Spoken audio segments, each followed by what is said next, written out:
Doctors at the Komfo-Anokye Teaching Hospital say more lives continue to be saved since the maternity and mother and baby unit of the hospital was commissioned. A JoyNews special assignment documentary, Next to Die, by Seth Kwame Boateng, which highlighted the needless deaths of mothers and babies at the hospital due to congestion, led to the construction of the facility. Seth returns to the facility to assess the impact and has come through with this report.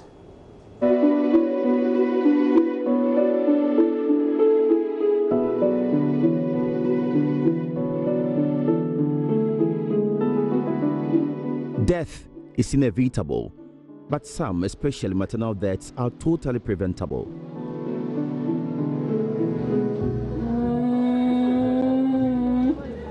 So 2 years ago at the Komfo-Anokye Teaching Hospital, it was the norm for a woman to die at the point of delivery. In 2012, we had 152 deaths. Mothers. 2013, 126. 2014, 108. 2015, 102. And last year was 91. So you see that the trend shows there's a gradual decrease in the number of mothers who are dying as a result of pregnancy, labor and delivery. The reason? Congestion.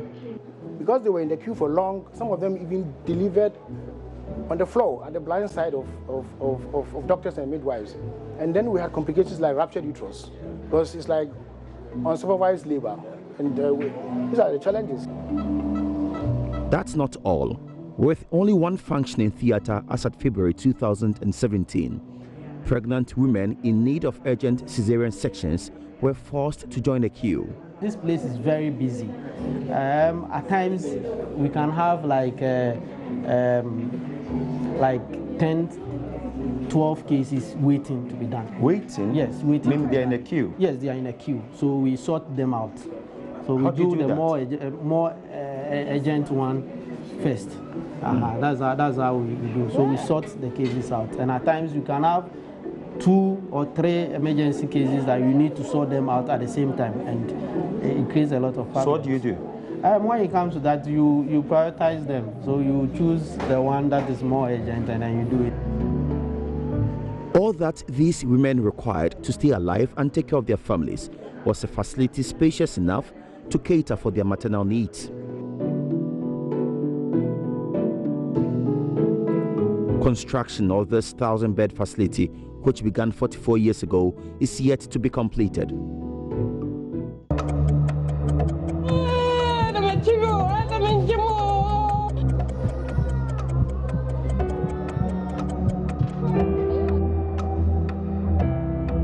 I'm appealing to all Ghanaians. This is a very serious matter. Live on the Joy News channel on Multi TV, Joy FM, Love FM, and Insura FM. Save them now. A quick intervention from the First Lady Rebecca Kufuado and the Multimedia Group Limited, as well as members of the society, saw the construction of this ultra-modern maternity and mother and baby unit in a record time of 6 months.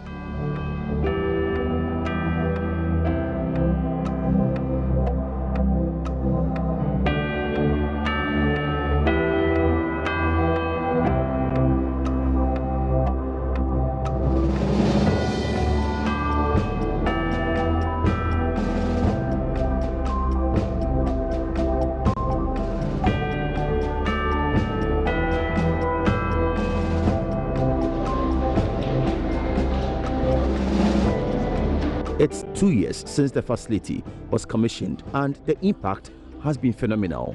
As head of department at the hospital's obstetrics and gynecology unit, Dr. Gerard Osu-Subontin reviews. Previously, we had what we call the first stage of labor area.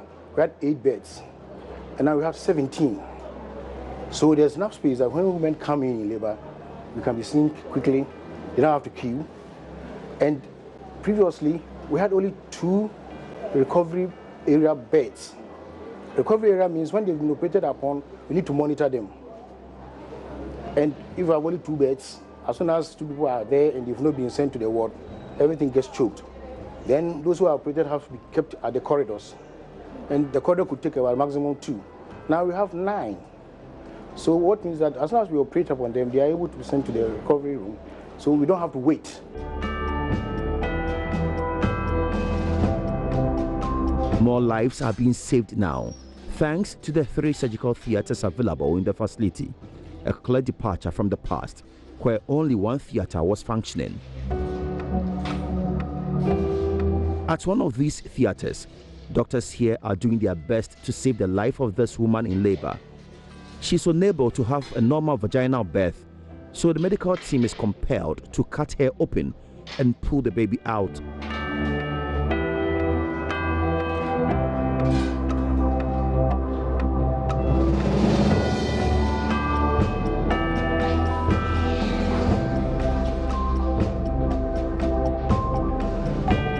The 9 birthing beds fixed in 9 different cubicles in the maternity ward of this facility have totally resolved the congestion. 2 years ago, there were only 2 such beds available and there was no privacy. Doctors and midwives here do not have to rush patients through delivery to make way for others anymore. As you can see, they are taking their time to help this woman successfully go through this excruciating experience. It has actually relieved the areas of the previous operation, which are now being used for other purposes. So therefore, clearly what it means is that it has given us a little more additional space for operation.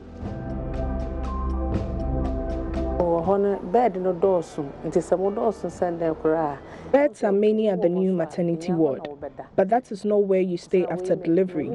I was brought here in the night after having my 4th born. This time, however, I gave birth at 11:30 in the night and was brought back to the old maternity ward at 5 a.m. There is more than enough space for us in both the old and new places now. I got to know about Seth Kwame Boateng's documentary through Vim Lady. We are thankful to him for putting this together to help us. If anything shook Ghanaians and mobilized them to support the immediate construction of this new facility, the unacceptably high number of preventable deaths at the mother and baby unit was the reason. Roughly, our mortality rates are around 20%, which means that 1/5 of the babies who come in will end up dying. So that would try maybe what?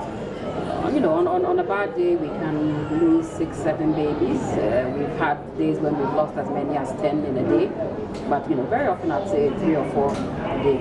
But I think the point is, you know, occasionally you have a baby who is so bad, maybe he's born with a very severe birth defect, who you really know from the beginning that there's nothing you can do.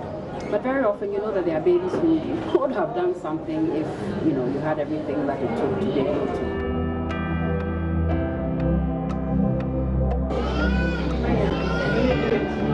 And the main cause of this was cross-infection resulting from babies sharing cots and incubators. It was an extremely worrying situation, as this nurse Amatu Kudus Oman narrates. So there were times you wondered, like, if a mother should come and then you see all of these babies, how do you know which of these babies is yours, right? So they are tagged, all right, but anything can happen. They're all huddled in one quarter. Infections rate were skyrocketing. We saw all of that. And then there were times whenever we came to work, a lot of times we don't have equipment, our space, the whole place is congested, we don't have equipment, we needed staff as well. So they changed from the old place to this new place. Dr. Chikua Planjuro and her team launched Operation One Baby One Cot, but they faced a challenge with space to fix these cots. They therefore desperately needed this new facility to turn things around. And they have. Now, there are about 120 cots and about 20 incubators. We don't have babies sharing cots, we don't have babies sharing incubators.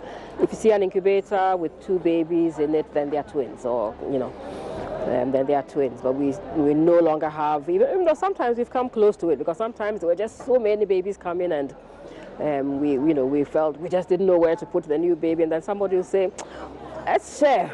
But then, you know, somehow, I think God has been good to us. We've always been able to find maybe one baby who is a little more stable, remove him out, clean the incubator and put the new baby in.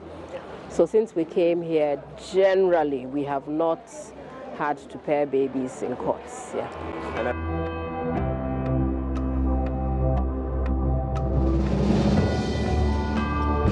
One of the things that we really worked on when we were moving here was training of staff in just infection prevention. And the key thing was hand hygiene. I think one huge improvement that this building also has over the other one, which we didn't focus on so much, was the issue of sinks, that there's so many sinks here.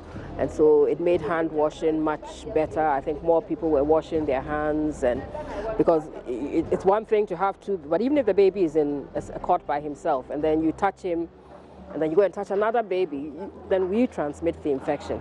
So that has been a challenge, and that is attitudinal. I think, you know, as new staff come in, sometimes, you know, we have to keep on training and training and training. Sometimes we have students and all that. So we are still working very, very hard to keep people washing their hands so that we do not become the source of transmitting infections to babies. They continue to sleep on the bare floors in those 2 small rooms I found them 2 years ago. They still don't have places of convenience or bathrooms to take a shower. In fact, they tell me they are worse off. We the mothers, we don't have the proper place to sleep. Even water to here is very hard for us. We don't get water to bath. Even toilet facility too is our problem here. We are facing a lot of challenges here, which is not helping the mothers. Unless you go to the emergency side to pay before you can ease yourself. Meanwhile, we have toilet facilities for patients here, but they don't allow us to visit it. Why? It's always closed. When you demand for the key, they say they won't give it to you. So we are facing a lot of problems here. You need to fix them. You need to fix all these problems for us, because it's not easy. It's not easy. Fetch water from downstairs and carry it all the way up. Authorities have also assigned the washrooms near here to the mothers whose babies are in the incubators. When you are pressed, you have to run all the way upstairs to use the washrooms before coming back here. It is very stressful. We need you to come to our aid. We need a place to stay so we can have our newborns by our side. At the moment, we are not allowed to stay here with them. You step out and by the time you return, your baby would have been crying helplessly for so long.